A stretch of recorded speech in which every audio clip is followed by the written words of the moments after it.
ಕಣ್ಣು ಮುಂದೆ ಕಾಣಿಸ್ತಿರೋ ಪರಿಸ್ಥಿತಿ ನೋಡಿದ್ರೆ ನೀವೇ ಅಲ್ಲ ಯಾರಾದ್ರೂ ಸರಿ ಹೀಗೇನೆ ಮಾತಾಡ್ತಿದ್ರು. ನೈನಿ ಕಳ್ತನ ಮಾಡಿದಾಳೆ ಅಂತ ಅನುಮಾನಿಸ್ತಿದ್ರು. ಆದ್ರೆ ನನಗ್ ಮಾತ್ರ ನೈನಿ ಕಳ್ತನ ಮಾಡಿದಾಳೆ ಅಂದ್ರೆ ನಿಜವಾಗ್ಲೂ ಅದನ್ನ ನಂಬಕ್ಕೆ ಆಗ್ತಾ ಇಲ್ಲ. ನಿಮ್ ಕಣ್ ಮುಂದೆನೆ ಇಷ್ಟು ದೊಡ್ಡ ಸಾಕ್ಷಿ ಇರುವಾಗ ನೀವ್ಯಾಕೆ ಹೀಗ್ ಮಾತಾಡ್ತಿದ್ದೀರಾ ಅದ್ಗೆ? ಇವಳನ್ನ ಬ್ಲೈಂಡ್ ಆಗಿ ನಂಬಿದಕ್ಕೆ ಪರಿಸ್ಥಿತಿ ಇಷ್ಟು ದೂರ ಬಂದಿರೋದು.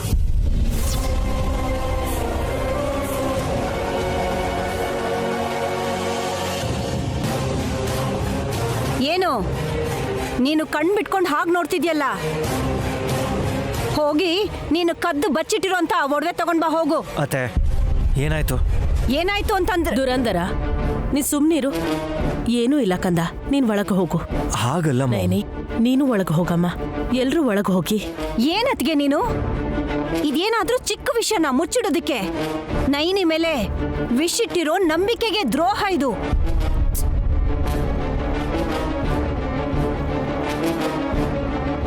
ದುರಂದರ, ವಿಶಾಲ್ಗೆ ನೋವಾಗತ್ತೆ, ಬಿಟ್ಬಿಡು ಅಂತ ಹೇಳದ್ನಲ್ಲ.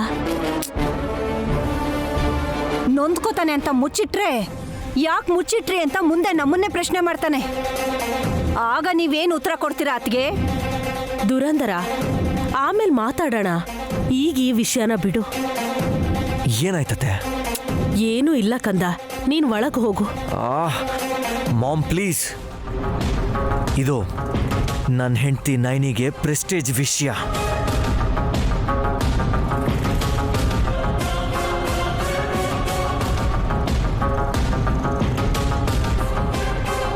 ಎಲ್ಲರ ಮುಂದೆ ಒಳ್ಳೆ ಅಪರಾಧಿ ಥರ ಹೀಗೆ ನಿಲ್ಲಿಸ್ಕೊಂಡು ಮಾತಾಡ್ತಿದ್ರೆ ನನಗೆ ತುಂಬ ನೋವಾಗ್ತಿದೆ.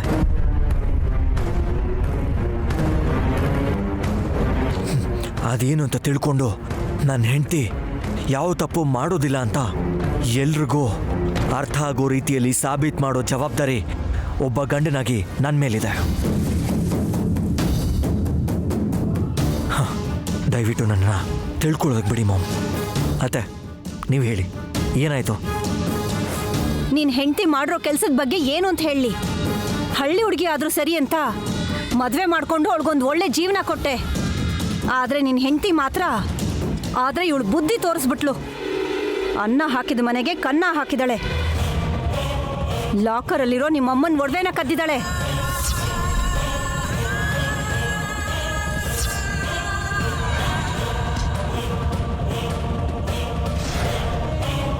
ಅತ್ತೆ, ಒಡವೆ ಹೋದರೆ ಮತ್ತೆ ಕೊಂಡ್ಕೋಬೋದು, ಆದರೆ ಹಣದ ಮೇಲೆ ಆಸೆ ಆಗಲಿ ಸ್ವಾರ್ಥ ಆಗಲಿ ಇಲ್ದಿರೋ ನನ್ನ ನೈನಿ ಮೇಲೆ ದಯವಿಟ್ಟು ನೀವು ಆರೋಪ ಹೊರಿಸ್ಬೇಡಿ ಪ್ಲೀಸ್.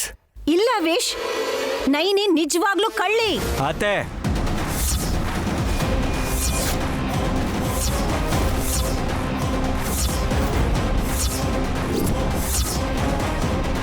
ಬಾಯಿದೆ ಅಂತ ಬಾಯಿಗೆ ಬಂದಾಗ ಮಾತಾಡಬೇಡಿ.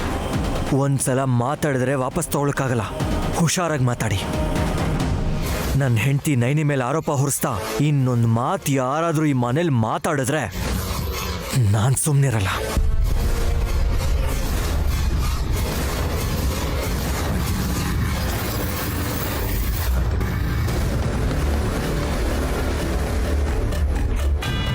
ಅಕ್ಕ, ನಿಂದು ಮಾಸ್ಟರ್ ಪ್ಲಾನ್ ಅನ್ಕೊಂಡಿದ್ದೆ, ಆದರೆ ಈ ಥರ ಟುಸ್ಸಾಗೋಯ್ತಲ್ಲಕ್ಕ. ಆ ಆರೋಪ ಹೊರಿಸಿದವರು ಯಾರು ಅಂತನೂ ನಾನು ನೋಡಲ್ಲ. ಯಜಮಾನ್ರೆ, ಸ್ವಲ್ಪ ಸಮಾಧಾನ ಮಾಡ್ಕೊಳ್ಳಿ. ಯಾಕಿಷ್ಟು ಕೋಪ? ನಿನಗೆ ಹಣ ಬೇಕಾ, ಈ ಮನೆಯವ್ರ ಸೇವೆ ಮಾಡೋ ಅವಕಾಶ ಬೇಕಾ ಅಂತ ನೀನನ್ನು ಕೇಳಿದಾಗ ಈ ಮನೆಯವ್ರ ಸೇವೆ ಮಾಡೋದೆ ನನಗೆ ಸಿಕ್ಕಿರೋ ಭಾಗ್ಯ ಅಂತ ನೀನು ಹೇಳ್ತೀಯ.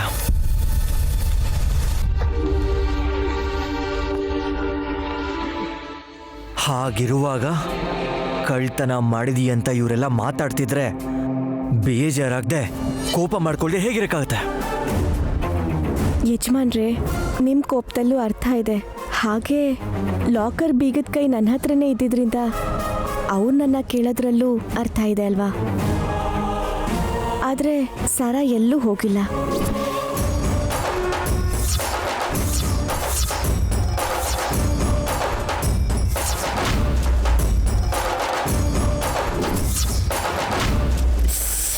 ನೈನಿ, ಈ ಕನ್ಫ್ಯೂಷನ್ ಅಲ್ಲಿ ತಲೆ ಮೊಸರು ಗಡಿಗೆ ಆಗ್ಬಿಟ್ಟಿದೆ. ಇಲ್ಲಿ ಸರ ಇಲ್ಲ, ನೀನ್ ನೋಡಿದ್ರೆ ಅದೆಲ್ಲೂ ಹೋಗಿಲ್ಲ ಅಂತಿದ್ಯಾ. ಸ್ವಲ್ಪ ಕ್ಲಾರಿಟಿ ಕೊಟ್ಟು ಪುಣ್ಯ ಕಟ್ಕೋದ್ಯಾ ಪ್ಲೀಸ್? ನಿನ್ ಕೈ ಮುಗಿತೀನಿ, ಹೇಳು ನೈನಿ. ನಾನಲ್ಲ, ಯಾರು ಹೇಳಬೇಕೋ ಅವ್ರು ಹೇಳಿದ್ರೇ ಒಳ್ಳೇದು.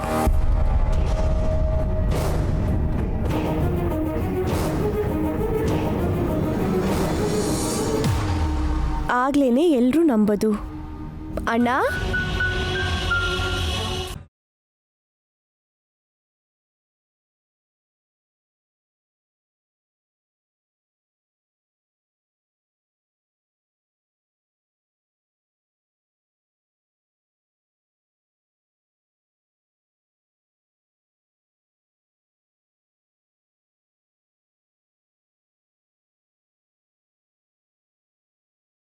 ನೀನು ಆ ಬೆಟ್ಟಿಂಗು ಅಂತಾನೆ?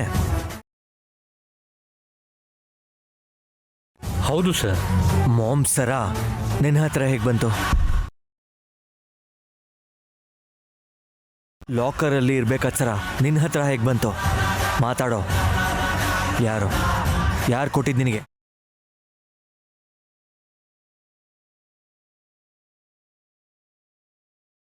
ಪರಶುರಾಮ್ ಸರ್.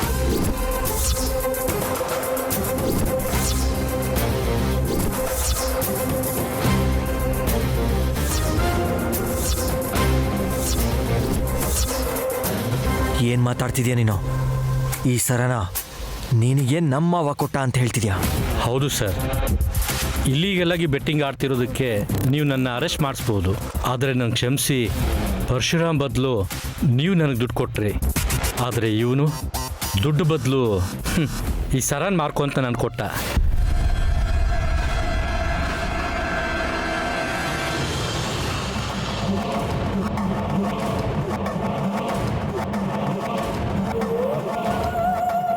ನನಗೆ ಯಾಕೋ ಡೌಟ್ ಬಂದು ನೈನಿ ಮೇಡಮ್ ಹತ್ರ ಈ ವಿಷಯ ಎಲ್ಲ ಹೇಳಿದೆ.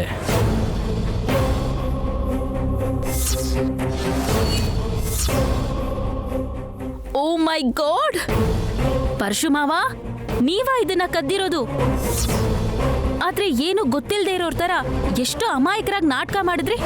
ನಿಮ್ ಮುಖ ನೋಡಿದ್ರೆ ಹೇಳ್ಬೋದು ನೀವು ದೊಡ್ಡ ಕಳ್ಳ ಅಂತ. ನಾನೇ ತಪ್ಪು ತಿಳ್ಕೊಂಡಿದ್ನೇನೋ ಅನ್ಕೊಂಡಿದ್ದೆ, ಆದ್ರೆ ನೀವ್ ನಿಜವಾಗ್ಲೂ ಕಳ್ಳ ಅಂತಾನೆ ಪ್ರೂವ್ ಮಾಡಿದ್ರಿ.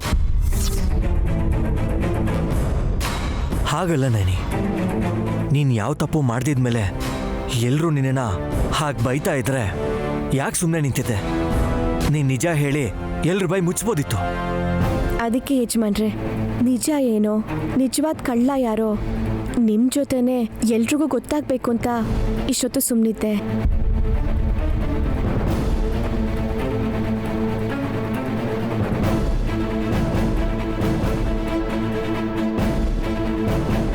ಅಕ್ಕ, ಏನಾದ್ರೂ ಒಂದ್ ಮಾಡಿ ನನಗೆ ಕಾಪಾಡಕ್ಕ, ಇಲ್ಲಾಂದ್ರೆ ವಿಶಾಲ್ ಕೈಗೆ ಸಿಕ್ಕಿ ನನ್ನ ಪ್ರಾಣ ಕಳ್ಕೊಬೇಕಾಗತ್ತೆ.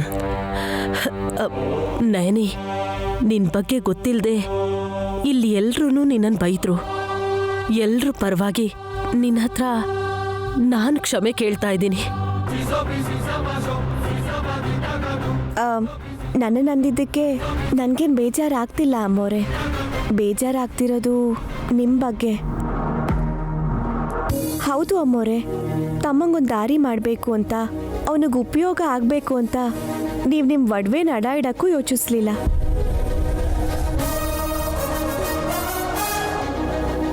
ಅಂಥದ್ರಲ್ಲಿ ಅಂಥವರು ನಿಮ್ಮ ಮೋಸ ಮಾಡಿದ್ದಾರೆ ಅಂದರೆ ನಿಮ್ಮ ಮನಸ್ಸಿಗೆ ಎಷ್ಟು ಬೇಜಾರಾಗ್ತಿದೆಯೋ ನನಗೆ ಅರ್ಥ ಆಗುತ್ತೆ.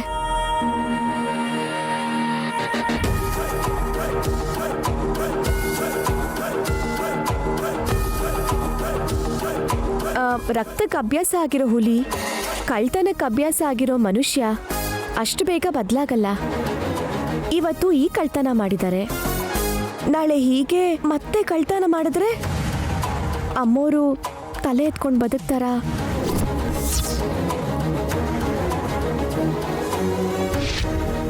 ನೈನಿ, ನನ್ ಡಿಟೆಕ್ಟಿವ್ ತಲೆಗೆ ಇನ್ನೊಂದು ಡೌಟ್ ಬರ್ತಾ ಇದೆ. ಏನ್ ಹಾಸಿನಿ ಅಕ್ಕ ಅದು? ಈ ಪರಶುಮಾವ ಇವಾಗ ಮಾತ್ರ ಅಲ್ಲ, ಈ ಹಿಂದೆನೂ ಕಳ್ತನ ಮಾಡಿರ್ಬೋದು ಅಂತ. ಮಾಡಿರ್ಬೋದು ಹಾಸಿನಿ ಅಕ್ಕ. ಈಗೇನೋ ಸಿಕ್ಕಾಕೊಂಡಿದ್ದಕ್ಕೆ ನಮಗ್ ಗೊತ್ತಾಯ್ತು. ಏನ್ ಮಾಡಿದಾರೋ, ಎಷ್ಟು ಕಳ್ತನ ಮಾಡಿದಾರೋ ಪಾಪ ಪುಣ್ಯ ಎಲ್ಲ ಆ ಮೇಲಿರೋನ್ಗೆ ಗೊತ್ತಾಗ್ಬೇಕು.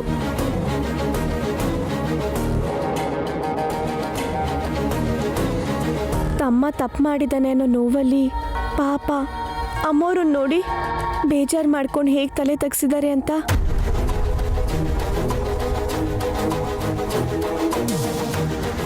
ಮಾಮ್, ನಿಮಗೆ ಮೋಸ ಮಾಡಿದ್ದೇನೆ ಅಂತ ಗೊತ್ತಾದ್ಮೇಲೆ ನನ್ನ ರಕ್ತ ಕುದೀತಾ ಇದೆ ಇಲ್ಲಿ.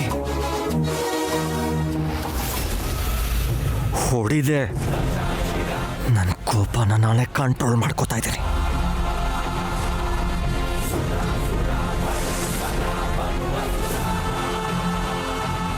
ಯಾಕಂದ್ರೆ ನಿಮ್ಮ ಮುಂದೆ ನಿಮ್ಮ ತಮ್ಮನ ಮೇಲೆ ಕೈ ಮಾಡಿದ್ರೆ ನೀವು ಅದರಿಂದಾಗಿ ತುಂಬ ನೊಂದ್ಕೋತೀರ.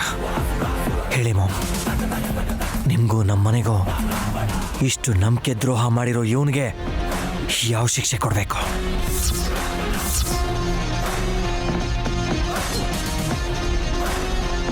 ಇದ್ರಲ್ಲಿ ಹೇಳೋಂಥದ್ದು ಏನಿದೆ ವಿಶಾಲ್?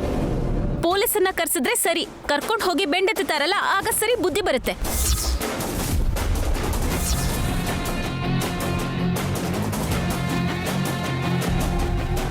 ಹೇಳಿ ಮಾಮ್, ಕಾಲ್ ಮಾಡ್ಲಾ ಪೊಲೀಸ್ಗೆ? ಯಜಮಾನ್ರೆ, ನೀವು ಸುಮ್ಮನಿರಿ. ತಮ್ಮನ ವಿಷಯ ಆಗಿರೋದ್ರಿಂದ ಅಮ್ಮವ್ರ ನಿರ್ಧಾರ ತಗೊಂಡ್ರೇನೆ ಒಳ್ಳೇದು. ಹೇಳಿ ಮಾಮ್.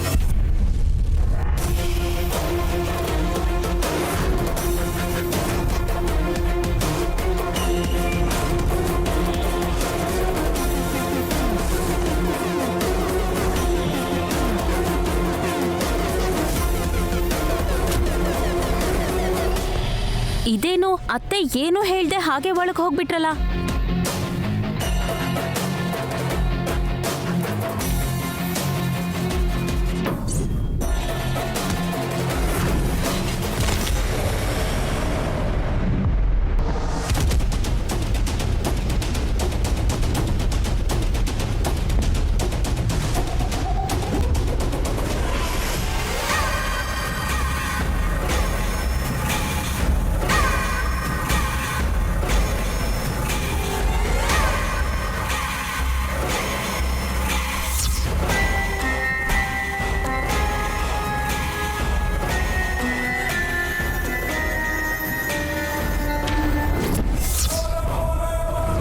ನಡಿಯ ಹೊರಗೆ.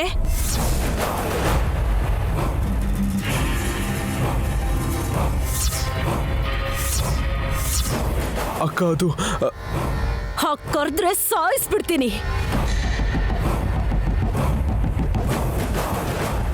ಯಾವಾಗ ನೀನ್ ನನ್ನ ನಂಬಿಕೆನ ಮುರಿದ್ಯೋ, ಎಲ್ರ ಮುಂದೆ ನನ್ಗೆ ಅವಮಾನ ಮಾಡಿ ನನ್ನ ತಲೆ ತಗ್ಸೋ ಥರ ಮಾಡಿದ್ಯೋ,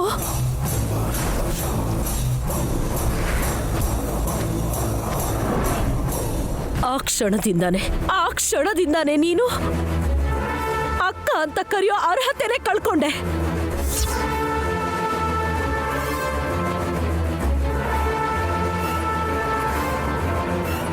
ಈ ಜನ್ಮದಲ್ಲಿ ನನಗ್ ನಿನ್ ಮುಖ ತೋರಿಸ್ಬೇಡ. ಹೊರಟು ಹೋಗು.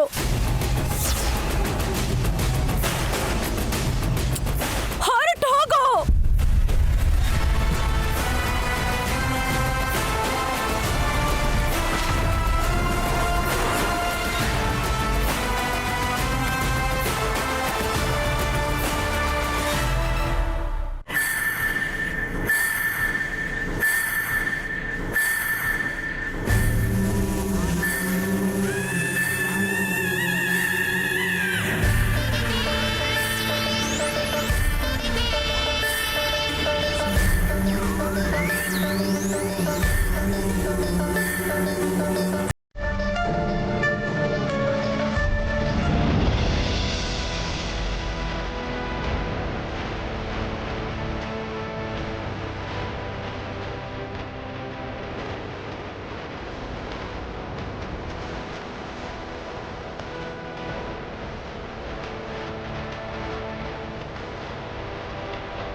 ನಿಮ್ಮ ನಿರ್ಧಾರ ನನಗಿಷ್ಟ ಆಗಲಿಲ್ಲ ಆಂಟಿ.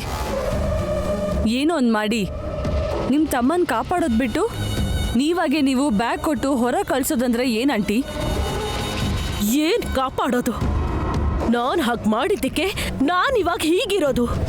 ಇಲ್ಲ ಅಂದಿದ್ರೆ ಆ ಸರ ಕಳ್ತನದ ಪ್ಲಾನ್ ನಂದೇ ಅಂತ ಎಲ್ರಿಗೂ ಗೊತ್ತಾಗಿರೋದು. ಅವನ ಜೊತೆಗೆ ನಾನ್ ಕೂಡ ಹೋಗೋ ಪರಿಸ್ಥಿತಿ ಬರ್ತಿತ್ತು. ನೈನಿ ಇಷ್ಟು ಬುದ್ಧಿವಂತೆ ಅಂತ ಅನ್ಕೊಂಡಿರ್ಲಿಲ್ಲ ಆಂಟಿ. ನಿಮಗೆ ಹೀಗೆ ಮಾಡಿದಾಳೆ ಅಂದರೆ ಅವಳ ಧೈರ್ಯ ಉರಿತಿರೋ ಪರ್ವತ ಥರ ಆಂಟಿ. ನಾನ್ ಕೂಡ ಅವಳನ್ನ ಲೈಟಾಗಿ ತಗೊಂಡು ಇವತ್ತು ನಾನು ಅವಳ ಕೈಯಿಂದ ಸೋತು ನಿಂತಿದ್ದೀನಿ. ಆ ನಯನಿ ನನ್ ಮುಂದೆ ಆಫ್ಟರ್ ಆಲ್ ಒಂದು ಹುಳು ಹೊಸ್ಕ ಹಾಕ್ಬಿಡ್ಬೋದು ಅನ್ಕೊಂಡಿದ್ದೆ. ಆದ್ರೆ ನನ್ ಒಡ ಹುಟ್ಟಿದ ತಮ್ಮನನ್ನೇ ನನ್ನ ಕೈಯಿಂದಾನೇ ಆಚೆ ಹಾಕೋ ಹಾಗೆ ಮಾಡಿದ್ಲು. ಇಲ್ಲಿ ತನಕ ಅವಮಾನ ಅಂದ್ರೆ ಏನು ಅಂತ ಗೊತ್ತಿಲ್ಲದೆ ಇರೋ ಈ ತಿಲೋತ್ತಮನ್ಗೆ ಫಸ್ಟ್ ಟೈಮ್ ಅವಮಾನದ ರುಚಿನ ಅವಳು ನನಗೆ ತೋರಿಸಿದ್ಲು. ನನ್ನ ಕೈಯಿಂದ ಆಗ್ತಿಲ್ಲ ಜಾಸ್ಮಿನ್. ಈ ಸೋಲು ಅವಮಾನನ ಸಹಿಸೋಕೆ ನನ್ನ ಕೈಯಿಂದ ಆಗ್ತಿಲ್ಲ. ಅವಳ ಕಣ್ಣಲ್ಲಿ ನೀರು, ಮುಖದಲ್ಲಿ ಭಯ ನೋಡ್ದಾಗ್ಲೇ ನನ್ನ ಕಣ್ಣಲ್ಲಿರೋ ಕೋಪ, ಅವಮಾನದ ಭಾರ ಕಡಿಮೆ ಆಗೋದು. ತೋರಿಸ್ತೀನಿ ಈ ತಿಲೋತ್ತಮನ್ನ ಎದುರು ಹಾಕೊಂಡ್ರೆ ಅದ್ರ ಪರಿಣಾಮ ಎಷ್ಟು ಭಯಂಕರವಾಗಿರುತ್ತೆ ಅಂತ. ಅವಳಿಗೆ ಇವತ್ತಿಂದಲೇ ಈ ಕ್ಷಣದಿಂದಾನೇ ತೋರಿಸ್ತೀನಿ. ಏನು ಮಾಡ್ತೀರಾ ಆಂಟಿ? ನನ್ನ ಒಡ ಹುಟ್ಟಿದವನ್ನ ದೂರ ಮಾಡಿದ್ಲಲ್ಲ, ಆ ನೋವು ಹೇಗಿರುತ್ತೆ ಅಂತ ಅವಳು ಕೂಡ ತೋರಿಸ್ತೀನಿ. ನಡಿ.